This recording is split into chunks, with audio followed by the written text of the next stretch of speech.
Hello everybody, I wanted to do a little update on my Brachypelma albipilosum, or the Honduran curly hair.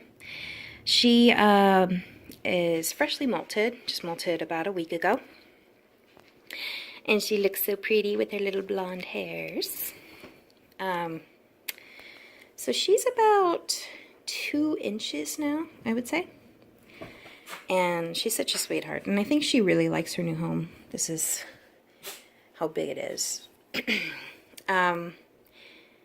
And I think she likes it because I gave her a nice little hiding spot. Like I said in my last video, she really didn't have a hiding spot, and I think that stressed her out because she was more apt to kick hairs, but now she seems a lot more relaxed. So she's a sweet little baby.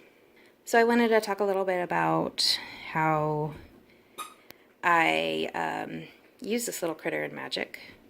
I actually was thinking about using her molts in magic, but I decided on using that for another tarantula that I got not too long ago, and I'm going to show that later. For her, I decided specifically to use her webbing. I decided to use her webbing because instead of taking the webbing that she's placed in other areas, or actually the other spider makes a ton more webbing, but if I take the webbing he's already made, then I'm kind of destroying his little house. But with this one, I can actually press like a paintbrush to her butt and the webbing will just come out. Not that I'm like milking her or anything like a cow, but if ever I need it, you know, I just kind of press the paintbrush to her butt, take a little bit out, and that's fine. So I actually use the molts of my other tarantula. Or at least I'm going to. So I think I'll demonstrate, or I'll try to demonstrate.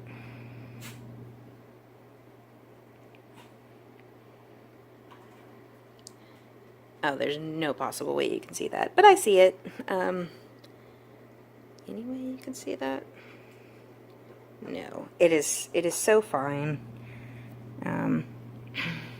But you know, you only need a little bit. So with this tarantula and my other one, I see them as magical companions. I know a lot of witches will have a pet and call them their familiar, and they're usually, it's the idea is like that it's this pet that just seems to have interest in the person when they do magic and stuff like that, and they kind of came into their lives in a kismet type way. I was open to any of my pets being my familiars, but with this critter and my other tarantula and my pup, there just doesn't seem to be any kind of special sentience to them. Actually, I think I possibly have a familiar, but it is actually within an inanimate object. So familiars are really spirits that inhabit certain things, or maybe not at all.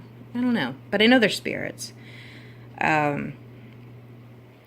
So just an animal is not really a familiar.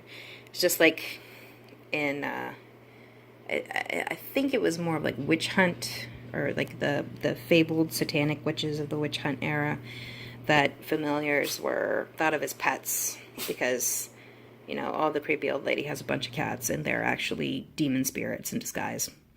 So, but I do see these critters as magical companions, simply because I use their artifacts in magic. And other than that, they're my pets. They're very interesting. I have bonded with this little critter a little bit. And she's super cute. You know, I treat them well. I try to make sure that they're okay. Very easy to take care of, though. I think I'm gonna try and see if I can get her on my hand and see if she'll hang out with me for a second. Not something I do often at all, but why not? Okay, I had her in my hands, but I mean, she really just kept moving, so I couldn't really film her because I had to move her from hand to hand to hand to hand to hand. So she is in all her glorious curliness. You best not walk off this table, young lady. Now, that's one thing. For tarantulas, for those who don't know, one tiny little fall could kill them. Like if she fell off this table here,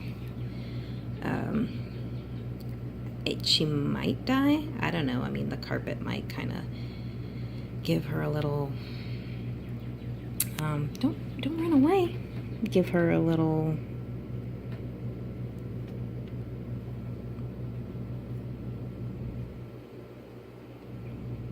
safety. I don't know. But, you know, I'm actually relatively new. Look at that. Her web. No, girl. No. I'm relatively new to tarantulas, so it does make me a little nervous to handle them. Not because I'm afraid of a bite or anything like that. I'm afraid of hurting it, to be honest. Or it getting hurt. See? Like, no, I don't like that. No. See, I don't want her getting close to the table because I don't want her to fall or whatever. And I'm just not used to their behaviors. I mean, this is a great spider to start on because they're very relaxed. But still, I mean, see, look at her. See, she's still kind of, I mean, especially since she's a baby, she's still kind of skittish. So I don't want her to like zoom off somewhere and, you know, hurt herself or something like that. So, isn't she though? She's so cute though. So it makes me a little nervous to like film her right now when I don't have total control over what she's doing. So I'm just gonna get her back in her little home so she can relax. I'm sure she might be a little stressed right now. But she's so super cute. Look at those little curly hairs. Adorable.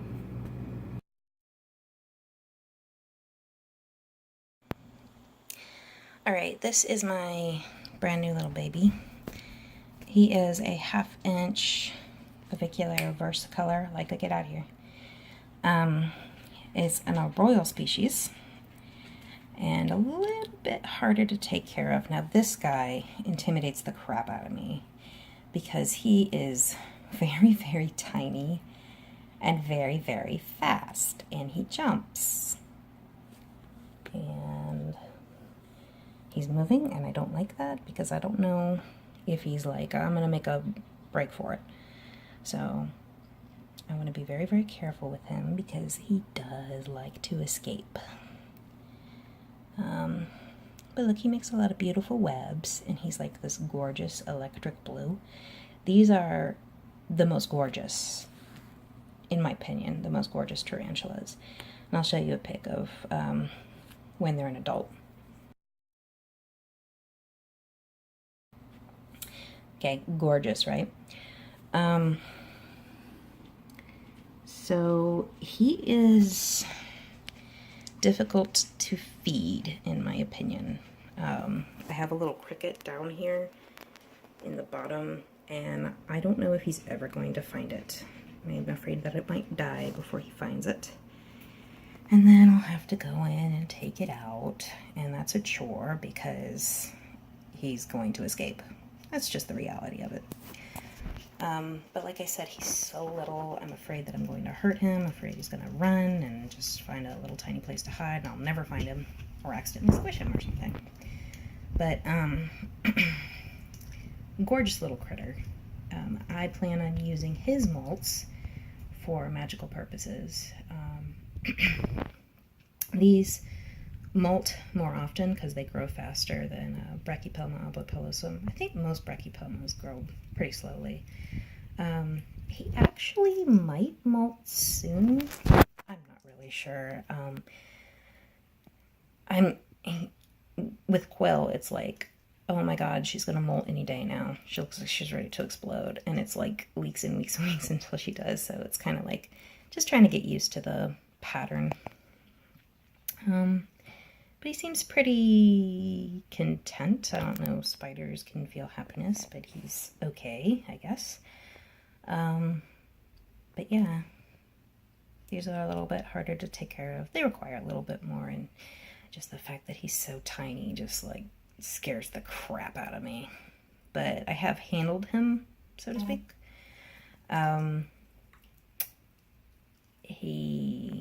He was so fast, and his little legs go up so high, and he jumped, and I was like, oh my god, this is gonna kill me. It was so tiny. I was like, oh my god, what do I do if it like crawls up on my back or my hair or something like that, and how the hell am I gonna get him out? It's just like so tiny, I don't know what to do. But yeah, this is Gossamer. Honestly, I don't know if Quill is a female, and I have absolutely no idea if this is a male. I wouldn't mind if it was a male, so I have a male and a female, and the males tend to be a lot more vibrant, although they do live quite shorter lives. But that seems to be the case in most spiders. So, yeah, he's a cool little critter. Well, those are my magical companions. Yeah. Beautiful little creature. Alright, oh, I gotta close this thing before he tries to escape.